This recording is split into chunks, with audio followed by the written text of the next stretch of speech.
Hello വോയേജേഴ്സ്, ഇന്ന് നമ്മൾ പോകുന്നത് ഔട്ട് ഓഫ് കേരളയാണ്. നമ്മളിന്ന് രാമേശ്വരത്തോട്ടാണ് പോകുന്നത്. നമ്മളൊരു 10 മണിയൊക്കെ കഴിഞ്ഞു. ഇപ്പോൾ സ്റ്റാർട്ട് ചെയ്യുവാണ് ട്രിവാൻഡ്രത്തു നിന്ന്. ട്രിവാൻഡ്രം ടു രാമേശ്വരമാണ് നമ്മുടെ ഇന്നത്തെ യാത്ര. നമുക്ക് എത്രമാത്രം കവർ ചെയ്യാൻ കഴിയുമെന്നറിയില്ല. 1 ഡേ ട്രിപ്പാണ്. അപ്പം നമ്മുടെ യാത്രയിലോട്ട് പോവാം.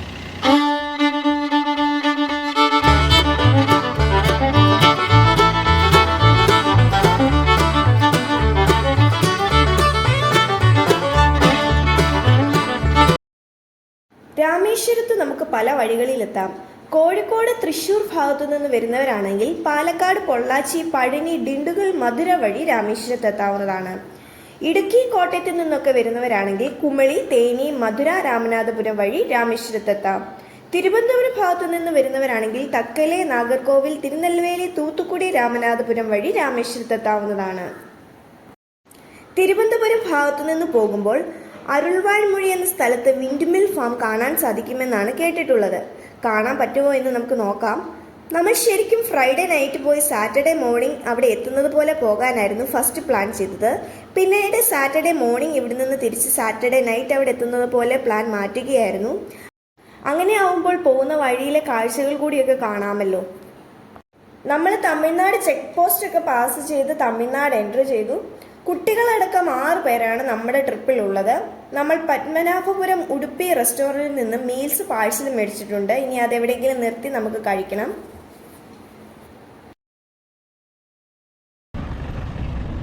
ഇത് നമ്മൾ കഴിക്കാൻ ഇറങ്ങിയപ്പോൾ കണ്ട കുറച്ച് സീനറീസ് ആണ്. ഒരു മല കാണുന്നുണ്ട്. മലയുടെ പേരൊന്നും അറിയത്തില്ല. എന്തായാലും നല്ല രസമില്ല ഇവിടെയൊക്കെ കാണാൻ.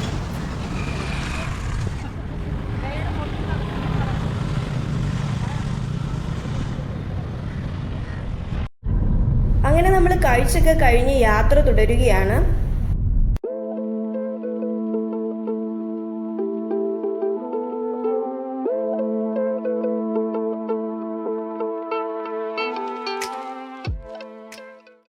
ഈ റോഡിന്റെ ഇരുവശങ്ങളും നോക്കുവാണെങ്കിൽ നമുക്ക് കാണാം കൃഷിഭൂമികളാണ് ഫുള്ളും. വീടോ കടയോ ഒന്നും കാണാൻ പറ്റില്ല. ഇനി അങ്ങോട്ട് കുറച്ച് ഭാഗത്തേക്ക് ഇങ്ങനെ തന്നെയായിരിക്കും റോഡുകൾ. നമ്മൾ കുറച്ച് വെള്ളവും സ്നാക്സ് ഐറ്റംസും കരുതുന്നത് നല്ലതായിരിക്കും, പ്രത്യേകിച്ച് കുട്ടികളുമായിട്ടൊക്കെ വരുമ്പം.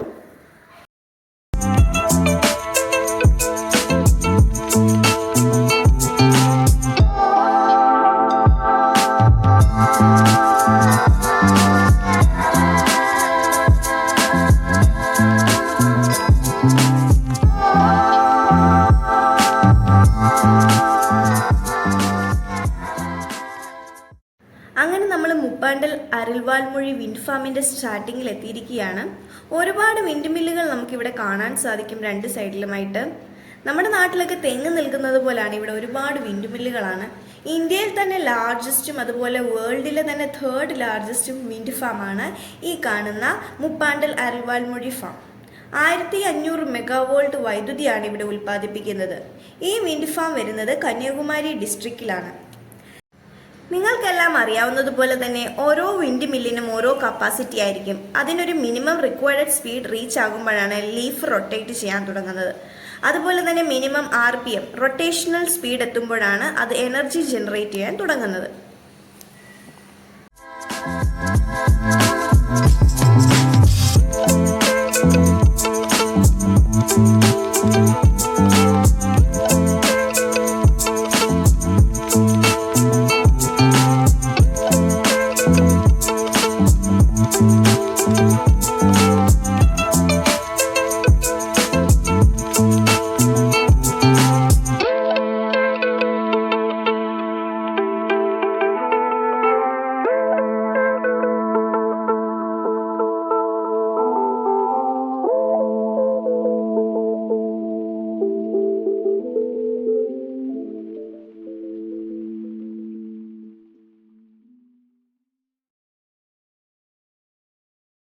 നമ്മളങ്ങനെ തൂത്തുക്കുടി എത്തിയിട്ടുണ്ട്. തൂത്തുക്കുടി മുനിസിപ്പാലിറ്റിയാണ് നമ്മളിപ്പോൾ പാസ് ചെയ്തുകൊണ്ടിരിക്കുന്നത്.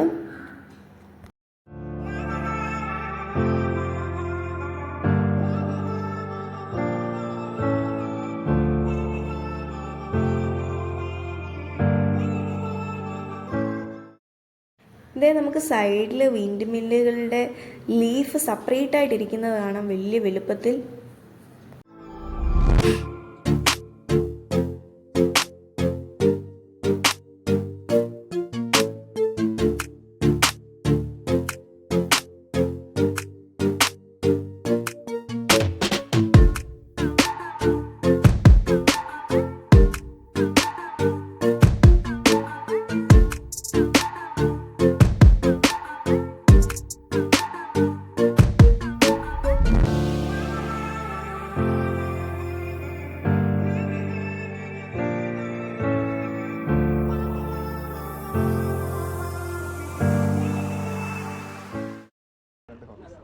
അങ്ങനെ നമ്മളൊരു കടയിൽ ചായ കുടിക്കാൻ വേണ്ടി ഇറങ്ങിയേക്കുവാണ്. നമ്മളങ്ങനെ യാത്ര തുടരുവാണ്. ചായയൊക്കെ കുടിച്ചു കഴിഞ്ഞു. ഇനിയും കുറച്ച് ദൂരം കൂടെ ഉണ്ട്. നമ്മൾ നൈറ്റ് ആവുകയായിരിക്കും രാമേശ്വരം എത്തുമ്പോഴേക്ക്.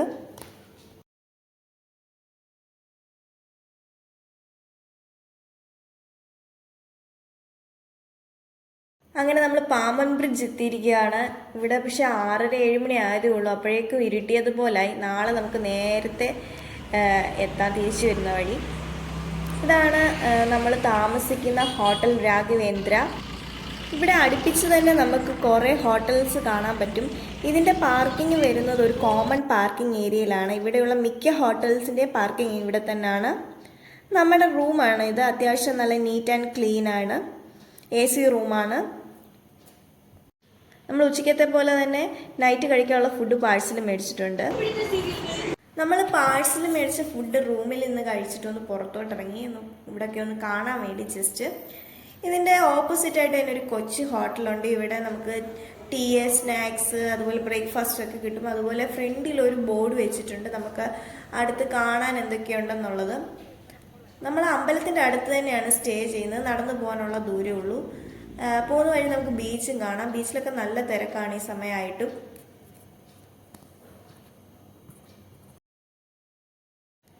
നേരെ കാണുന്നതാണ് രാമേശ്വരൻ ടെമ്പിള്. ഇവിടെ രാത്രി 9 മണി വരെയുള്ളൂ പ്രവേശനം. ഇപ്പോൾ 9 മണി കഴിഞ്ഞു. നമുക്ക് നാളെ രാവിലെ ഇവിടെ കയറാം. 5 മണി മുതൽ പ്രവേശനമുണ്ട്. നമ്മുടെ അങ്ങനെ ഫസ്റ്റ് ഡേ കഴിഞ്ഞിരിക്കുകയാണ് ട്രിപ്പിൻ്റെ. രണ്ടാമത്തെ ദിവസം നമ്മുടെ അങ്ങനെ സ്റ്റാർട്ട് ചെയ്യുവാണ് ട്രിപ്പിൻ്റെ. നമ്മൾ ഇന്നാണ് എല്ലാം കവർ ചെയ്യാൻ ഉദ്ദേശിക്കുന്നത്. നമുക്ക് ഈ ഒരു ദിവസമേ ഉള്ളൂ ഇവിടെ എല്ലാം കാണാൻ വേണ്ടി. നമ്മൾ ഹോട്ടലിലെ റെസ്റ്റോറൻറ്റിൽ നിന്ന് തന്നെ ഫുഡെല്ലാം കഴിച്ചു. ഇനി നമ്മൾ ഇന്നലെ പറഞ്ഞ പോലെ രാമേശ്വരൻ ടെമ്പിൾ ഒന്ന് കാണാം. നമുക്ക് ടെമ്പിൾ കണ്ടിട്ട് തിരിച്ച് വന്നിട്ട് ചെക്കൗട്ട് ചെയ്ത് ധനുഷ്കോടിയിലേക്ക് പോകാം. അതാണ് നമ്മുടെ ഇപ്പോഴത്തെ പ്ലാന്. നമുക്ക് ഒരൊറ്റ ദിവസമേ ഉള്ളൂ. ഈവനിങ് ആകുമ്പോഴേക്കും പാമ്പൻ ബ്രിഡ്ജ് എത്തണം. അതായത് വെട്ടം പോകുന്നതിന് മുമ്പ്, അല്ലെങ്കിൽ നമ്മൾ ഇന്നലെ കണ്ടതുപോലെ കാണേണ്ടി വരും.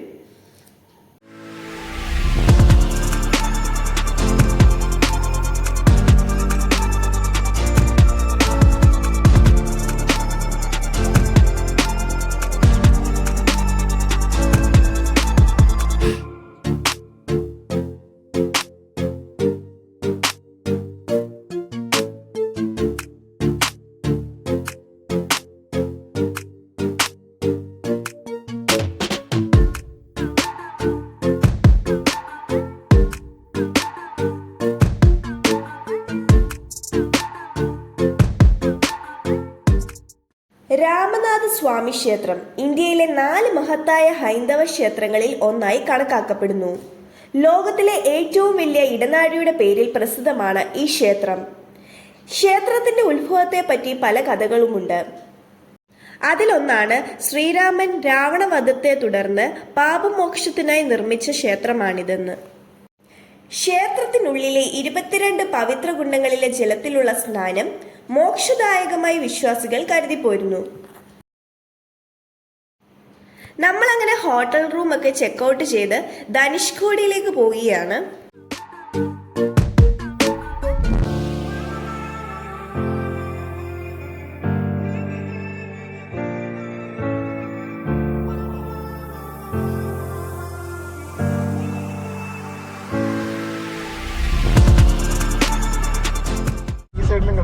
ധനുഷ്കോടിയിലേക്ക് എൻ്റർ ചെയ്യുമ്പോൾ നമുക്ക് ഇവിടെ ഒരു ചെറിയ ചെക്ക് പോസ്റ്റ് പോലെയുണ്ട്.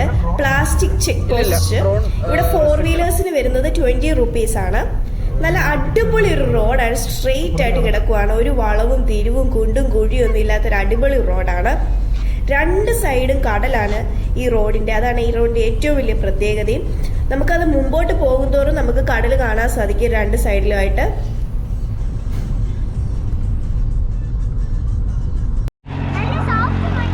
റോഡിന്റെ സൈഡിലൊക്കെ ആയിട്ട് ചെറിയ രീതിയിൽ മീൻ കച്ചവടം നടത്തുന്നവരെ നമുക്ക് കാണാൻ സാധിക്കും.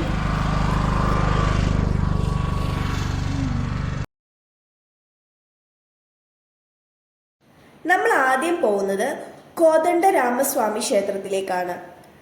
ധനുഷ്കോടിയിലേക്കുള്ള റോഡിൽ നിന്ന് ഒരു ചെറിയ ഡൈവേർഷൻ എടുക്കുമ്പോഴാണ് ഈ ക്ഷേത്രം. രാമൻ, ലക്ഷ്മണൻ, സീത, ഹനുമാൻ, വിഭീഷണൻ എന്നിവരുടെ പ്രതിഷ്ഠകളാണ് ഈ ക്ഷേത്രത്തിലുള്ളത്.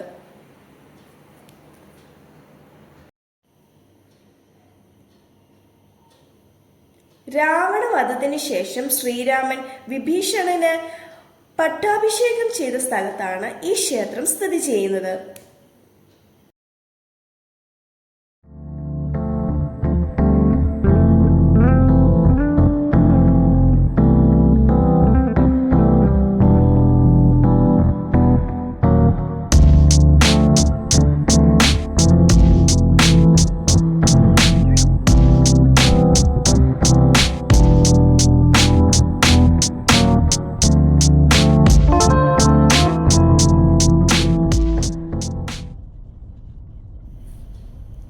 നമ്മൾ ധനുഷ്കോടിയുടെ എൻഡ് പോയിന്റിലേക്ക് പൊയ്ക്കൊണ്ടിരിക്കുവാണ്. റോഡിന്റെ ഇരുവശങ്ങളിലും നമുക്ക് ചെറിയ ചെറിയ ഹോട്ടൽ പോലെ കാണാം. മീൻ ഫ്രണ്ടിൽ തന്നെ ഇട്ട് ഫ്രൈ ചെയ്യുന്നുണ്ട്. ഇവിടുത്തെ ആൾക്കാരുടെ ഉപജീവന മാർഗം കൂടിയാണ് ഈ ചെറിയ ചെറിയ വഴിയോര ഹോട്ടലുകൾ.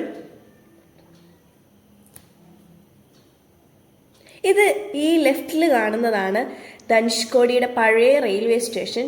ചില അവശിഷ്ടങ്ങൾ മാത്രമേ ഇപ്പോൾ ഉള്ളൂ. അതുപോലെ ഒരു പള്ളിയുടെ അവശിഷ്ടം കൂടിയുണ്ട്. നമുക്ക് ഇതൊക്കെ തിരിച്ചു വരുന്ന വഴി വണ്ടി ഇവിടെ നിർത്തിയിട്ട് ഇതെല്ലാം കാണാം. ഒരു ലൈറ്റ് ഹൗസ് നമുക്ക് മുമ്പിൽ കാണാൻ പറ്റുന്നുണ്ട്.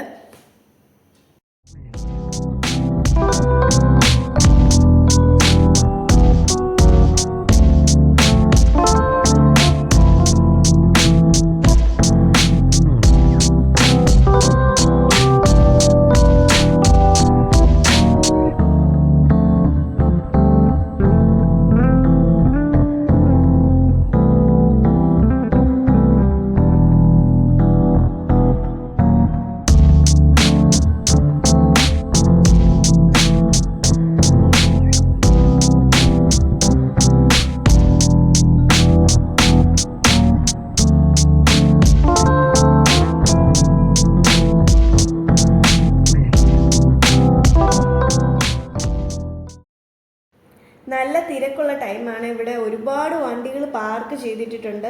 നമുക്ക് വണ്ടി പാർക്ക് ചെയ്യാനുള്ള സ്പേസ് ഉണ്ടോ എന്ന് നോക്കണം.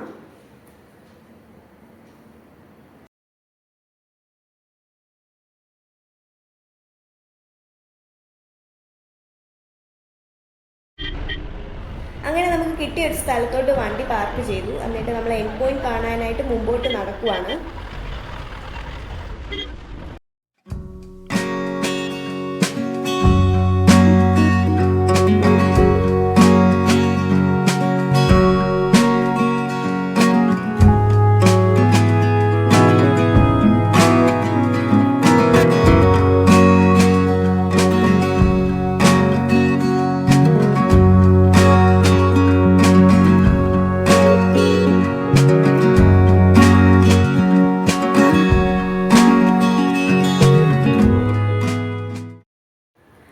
അങ്ങനെ നമ്മൾ ധനുഷ്കോടി എൻഡ് പോയിന്റിൽ എത്തിയിരിക്കുകയാണ്.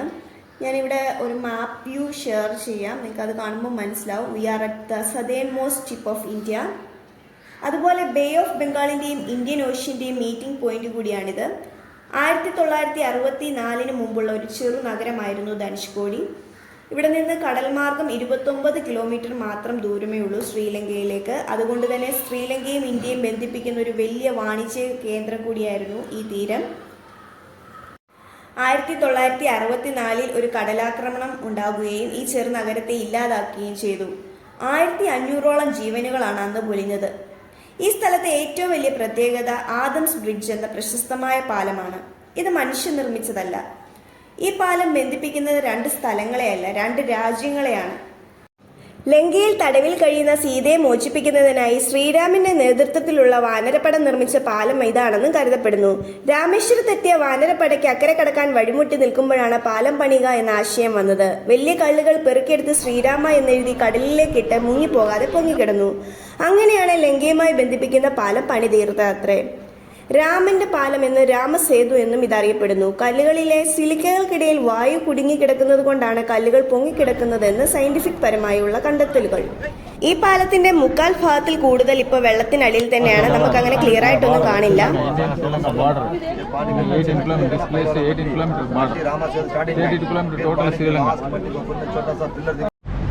നെക്സ്റ്റ് വന്നിരിക്കുന്നത് ലൈറ്റ് ഹൗസിലേക്കാണ്. നമ്മൾ കറക്റ്റ് ടൈമിലാണ് ഇവിടെ എത്തിയിരിക്കുന്നത്. ഇവിടെ ടൈമിംഗ് വരുന്നത് 10 മണി മുതൽ 1 മണി വരെയും ഉച്ചയ്ക്ക് 2:30 മുതൽ 5 മണി വരെയാണ്. അതിനിടെ ബ്രേക്കാണ്. നമ്മൾ കറക്റ്റ് ടൈമാണ് ഇവിടെ എത്തിയിരിക്കുന്നത്. 12:45 ഇവിടെ ഈ ടൈമിൽ നമ്മൾ കയറിയില്ലായിരുന്നെങ്കിൽ നമുക്ക് പിന്നെ 2:30 വരെ വെയിറ്റ് ചെയ്യേണ്ടി വന്നേനെ. ഞാൻ പറഞ്ഞായിരുന്നല്ലോ നേരത്തെ, നമുക്ക് ടൈം ഇന്ന് ഒരു ദിവസമേ ഉള്ളൂ ഇവിടെ എല്ലാം കാണാൻ വേണ്ടി. അപ്പോൾ നമുക്ക് അധികം ടൈം വേസ്റ്റ് ചെയ്യാനും ഇല്ല. കറക്റ്റ് നമുക്കിത് കാണാൻ പറ്റി. നമ്മൾ മുകളിലോട്ട് വേണമെങ്കിൽ കയറാം, പക്ഷേ 18 ഫ്ലോർ എന്തോ ആണെന്നാണ് പറഞ്ഞു കേട്ടത്. നമുക്കപ്പോൾ ലിഫ്റ്റ് ഉണ്ട്, ഇവിടെ ലിഫ്റ്റ് സർവീസ് ഉണ്ട്. ലിഫ്റ്റിൽ കയറി നമ്മൾ ഇറങ്ങുമ്പോൾ കാണുന്ന കാഴ്ചയാണ് നിങ്ങൾ ഈ കണ്ടുകൊണ്ടിരിക്കുന്നത്. ഒരു അടിപൊളി വ്യൂ എന്ന് പറഞ്ഞാൽ അടിപൊളി വ്യൂ. ഇവിടെ ധനുഷ്കോടി വരുന്നവർ ഇത് കാണാതെ പോകരുത്. ധനുഷ്കോടി മൊത്തത്തിൽ നമുക്ക് കാണാൻ പറ്റുന്ന ഒരു വ്യൂ തന്നെയാണ് ഈ ലൈറ്റ് ഹൗസിൻ്റെ മുകളിൽ നിന്ന്.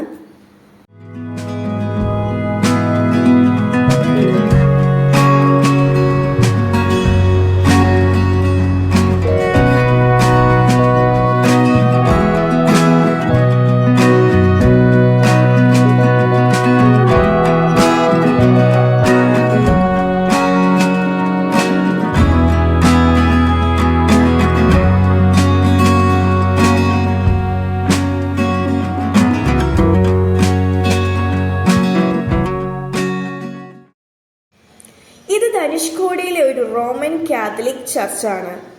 ഇതിൻ്റെ ചില അവശിഷ്ടങ്ങൾ മാത്രമേ ഇപ്പോൾ ശേഷിക്കുന്നുള്ളൂ. 1964 സൈക്ലോണിന് ശേഷം നശിച്ചു പോയ പള്ളി പിന്നീട് മെയിൻ്റെനൻസ് ഒന്നും നടന്നിട്ടില്ല.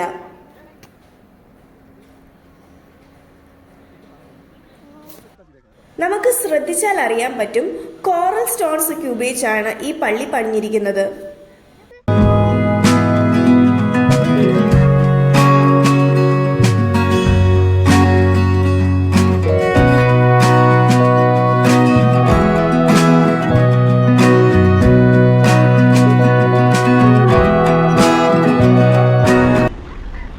ചർച്ചിനടുത്ത് തന്നെയാണ് ധനുഷ്കോടി പഴയ റെയിൽവേ സ്റ്റേഷനും. ഇതും സൈക്ലോണിന് ശേഷം പിന്നീട് റിനോവേറ്റ് ചെയ്തിട്ടില്ല. പ്ലാറ്റ്ഫോമിന്റെ അവശിഷ്ടങ്ങൾ ഉൾപ്പെടെ ഈ റെയിൽവേ സ്റ്റേഷന്റെ ചില അവശിഷ്ടങ്ങൾ മാത്രമേ ഇപ്പോൾ ഇവിടെ കാണാൻ കഴിയൂ.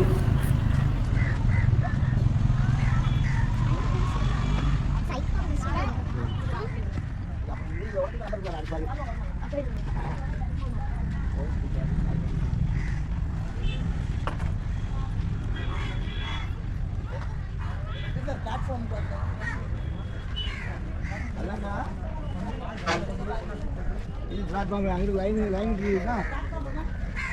ஆமாம் ஆமாம்.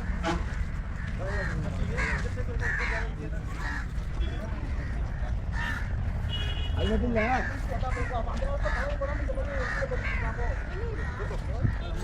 സമയം ഇപ്പോൾ ഉച്ചയായി. നമുക്ക് വിശന്നൊക്കെ തുടങ്ങിയിട്ടുണ്ട്. ഇവിടെ അങ്ങനെ റെസ്റ്റോറൻറ്റ്സ് ഒന്നും ഇല്ല. ഇത് എങ്ങനെയാ എവളോ പാറ വിലയൊക്കെ എങ്ങനെ ഓരോന്നിനും എങ്ങനെയാ വില? അതിനെത്ര വരും? இது 400 ரூபா. ஒரு கேஜ் இருக்கு. அப்படி 1 கிலோ சொல்லுவோம். 10 பீஸ் சொல்லுவோம். ഇത് ഇതിന് ഇതിന് இது 200 ரூபா. 200. ബാക്കിയൊക്കെ എങ്ങനെയാണ്? വെള്ളമീൻ വെള്ളമീൻ വെള്ളമീൻ എവിടെ? വെള്ളമീൻ വെള്ളമീൻ. ഇതുപോലെയുള്ള ചെറിയ ചെറിയ കടകളെ ഈ റൂമിലോട്ട് കയറുമ്പം നമ്മൾ കണ്ടുള്ളൂ. ഇത് ഇവർ തന്നെ പിടിക്കുന്ന മീനുകളാണ്. മീനിൻ്റെ അവൈലബിലിറ്റി അനുസരിച്ച് നമ്മൾ പറയുന്ന മീനുണ്ടെങ്കിൽ അവരത് നമുക്ക് ഫ്രൈ ചെയ്ത് തരും. ഇവിടെ ചോറും അവൈലബിൾ ആണ്. ഇടയ്ക്ക് അവർ ഞണ്ടിനെ കൊണ്ടുവന്നായിരുന്നു. ഞണ്ട് ഫ്രൈ വേണമെന്ന് ചോദിച്ചിരുന്നു. നമ്മൾ ഞണ്ട് പറഞ്ഞില്ല. നമ്മുടെ ഫിഷ് ഫ്രൈ വന്നിട്ടുണ്ട്. അങ്ങനെ നമ്മൾ കഴിച്ചൊക്കെ കഴിഞ്ഞ് ധനുഷ്കോടിയോട് യാത്ര പറഞ്ഞ് തിരിച്ചു വരുവാണ്. തിരിച്ചു വരുന്ന വഴി ധനുഷ്കോടി രാമേശ്വരം റോഡിലാണ് ഡോക്ടർ APJ അബ്ദുൽ കലാമിൻ്റെ വീട്. നമുക്കവിടെ ഫോട്ടോഗ്രാഫി വീഡിയോഗ്രാഫി ഒക്കെ പ്രൊഹിബിറ്റഡ് എന്ന് എഴുതി വെച്ചിട്ടുണ്ട്. അതുകൊണ്ട് നമ്മൾ വീഡിയോ ഒന്നും അവിടെ എടുത്തില്ല. പിന്നെ നമ്മൾ നെക്സ്റ്റ് വന്നിരിക്കുന്നത് ഡോക്ടർ APJ അബ്ദുൽ കലാം മെമ്മോറിയലിലാണ്. ഇവിടെയും അതുപോലെ തന്നെ ഫോട്ടോഗ്രാഫി വീഡിയോഗ്രാഫി പ്രൊഹിബിറ്റഡ് ഏരിയ ആണ്. ഇവിടെ ഒരു പ്രത്യേക കാര്യം ശ്രദ്ധിക്കാനുള്ളത്, മൊബൈൽ ഫോണൊന്നും ഉള്ളിൽ കയറ്റത്തില്ല. എൻട്രി ഫീ ഒന്നുമില്ല. പക്ഷേ ഇവിടെ നമ്മൾ ഫോണൊന്നും കയറ്റില്ല. കയറുമ്പോൾ തന്നെ ഇല്ല, ചെക്കിങ് നടത്തിയിട്ടേ കയറ്റത്തുള്ളൂ. ഇത് നമ്മളൊരു കണ്ടിരിക്കേണ്ട സ്ഥലം തന്നെയാണ്. അദ്ദേഹം അവസാനമായി യൂസ് ചെയ്ത സാധനങ്ങളും അദ്ദേഹത്തിൻ്റെ സർട്ടിഫിക്കറ്റ്സ്, അവാർഡ്സ് അങ്ങനെയുള്ള എല്ലാം ഇവിടെ വെൽ അറേഞ്ച് ചെയ്തിട്ടുണ്ട്.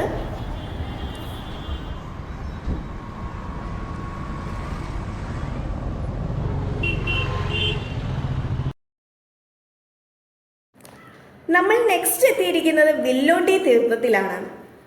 കടൽക്കരയ്ക്ക് സമീപം നിന്നിരുന്ന സമയത്ത് കഠിനമായ ദാഹം അനുഭവപ്പെട്ട സീതയുടെ ദാഹം ശമിപ്പിക്കുന്നതിനായി രാമൻ മധുരമുള്ള വെള്ളം എടുത്തുകൊടുത്ത ഇടമാണ് വില്ലുണ്ടി തീർത്ഥം എന്നറിയപ്പെടുന്നത്. കടലിലേക്ക് ഇറങ്ങി സ്ഥിതി ചെയ്യുന്ന ഒരു ചെറിയ തീർത്ഥകുളമാണിത്. ഉപ്പിന്റെ അംശം ഒട്ടും അനുഭവപ്പെടാത്ത ശുദ്ധജലമാണ് ഇവിടെ നിന്നും ലഭിക്കുന്നത്. വില്ലുണ്ടി എന്നാൽ മണ്ണിൽ വില്ല് ആണ്ടിറങ്ങിയ ഇടം എന്നാണ് അർത്ഥം.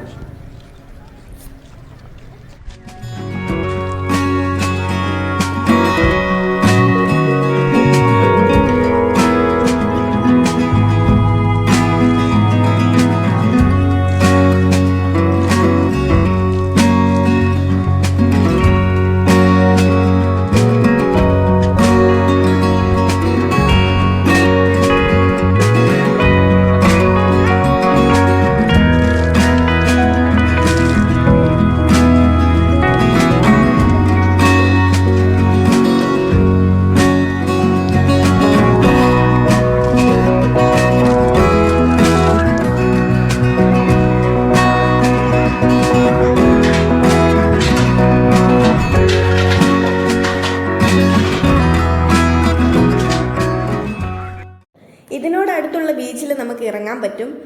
ഇവിടെ കുറച്ചു നേരം ടൈമൊക്കെ സ്പെൻഡ് ചെയ്യാനും അതുപോലെ തന്നെ നമുക്കിവിടെ ഇറങ്ങി കുളിക്കാനും ഒക്കെ പറ്റും. ഇവിടെ പേടിക്കാനൊന്നുമില്ല, അധികം തിരമാലകളൊന്നും ഇല്ലാത്തത് കൊണ്ട് തന്നെ നമുക്ക് മുമ്പോട്ട് വേണമെങ്കിലും പോകാൻ പറ്റും നമ്മുടെ ഹൈറ്റിനനുസരിച്ച്.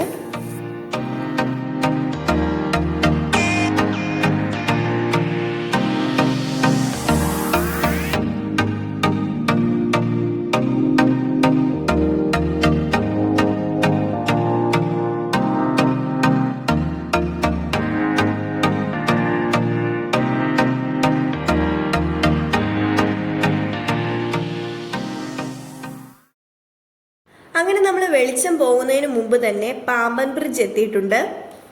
1964 ഉണ്ടായ കൊടുങ്കാറ്റിൽ പാലത്തിന്റെ പല ഭാഗങ്ങൾക്കും കേടുപാടുകൾ സംഭവിച്ചിരുന്നെങ്കിലും മധ്യഭാഗത്തിന് പ്രശ്നങ്ങളൊന്നും ഉണ്ടായിരുന്നില്ല. അത് നിലനിർത്തിക്കൊണ്ട് തന്നെ പാലം പുതുക്കി പണിയുകയാണ് പിന്നീട് ചെയ്തത്.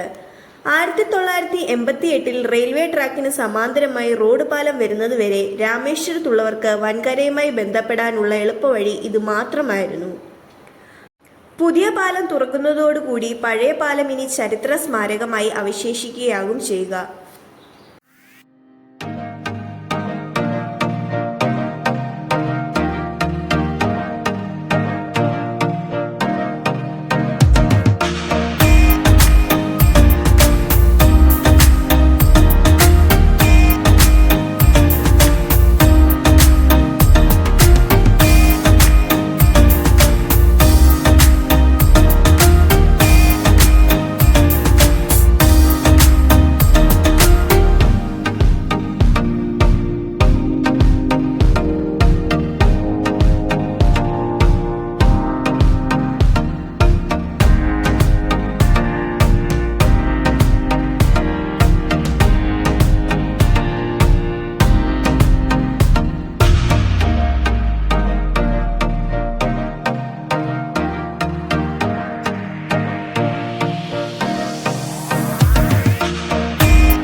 ഇന്ത്യയിൽ വെർട്ടിക്കൽ ലിഫ്റ്റിംഗ് സംവിധാനത്തിൽ നിർമ്മിക്കുന്ന ആദ്യ റെയിൽവേ പാളമാണിത്.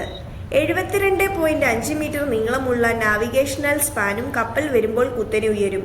കപ്പലുകൾക്ക് കടന്നു പോകുന്നതിനായി പാലത്തിന്റെ ഒരു ഭാഗം ലംബമായി ഉയരുന്നത് കൊണ്ടാണ് ഇതിനെ വെർട്ടിക്കൽ ലിഫ്റ്റിംഗ് പാലം എന്ന് വിളിക്കുന്നത്. 2.5 കിലോമീറ്ററിനടുത്ത് നീളമുണ്ട് ഈ പാമ്പൻ ബ്രിഡ്ജിന്. നമ്മൾ ഈ പാമ്പൻ ബ്രിഡ്ജ് എത്തിയപ്പോൾ നല്ല വെട്ടമൊക്കെ ഉണ്ടായിരുന്നു. ഇപ്പോൾ സന്ധ്യയായി, നമ്മൾ ഹാഫ് ആയതേ ഉള്ളൂ ഈ ബ്രിഡ്ജിൻ്റെ. അപ്പോഴേക്കും ഇരുട്ടായി. വീഡിയോയ്ക്ക് അതുകൊണ്ട് ക്ലാരിറ്റി ഇച്ചിരി കുറവുണ്ട്. അപ്പം ഞങ്ങളൊരു ഫോട്ടോ കൂടി അറ്റാച്ച് ചെയ്യാം. ഞങ്ങൾ എടുത്തൊരു ഫോട്ടോയാണ്. അപ്പം നമുക്ക് ഈ വീഡിയോ ഇവിടെ വൈൻഡപ്പ് ചെയ്യാം. ഈ രാമേശ്വരം യാത്ര നിങ്ങൾക്ക് ഇഷ്ടപ്പെട്ടെന്ന് വിചാരിക്കുന്നു. നിങ്ങൾ ആദ്യമായിട്ടാണ് ഈ ചാനൽ കാണുന്നതെങ്കിൽ please do subscribe, like, share and comment. അപ്പോൾ നെക്സ്റ്റ് ഒരു വീഡിയോ ആയിട്ട് വരുന്നത് വരെ ടേക്ക് കെയർ, ബൈ.